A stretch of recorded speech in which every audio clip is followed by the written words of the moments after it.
வணக்கம். இன்றைக்கி என்ன தலைப்பு பார்க்க போகிறேன்னா, ஒரு யானையின் அடக்கமும் ஒரு பன்றியின் பொய் பெருமையும். வாங்க கதைக்குள்ளே போகலாம். கோயில் யானை ஒன்று நன்றாக குளித்துவிட்டு நெற்றியில் பட்டை தீட்டிக்கொண்டு சுத்தமாக வந்து கொண்டிருந்தது. ஒரு ஒடுக்கமான பாலத்தில் அது வரும்போது எதிரே சேற்றில் குளித்துவிட்டு ஒரு பன்றி வாலை ஆட்டிக்கொண்டே வந்தது. யானை ஒரு ஓரத்தில் ஒதுங்கி நின்று அதற்கு வழிவிட்டது.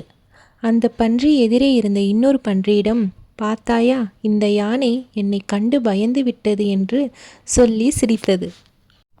அந்த யானையை பார்த்து இன்னொரு யானை, அப்படியா, நீ பயந்து விட்டாயா என்று கேட்டது.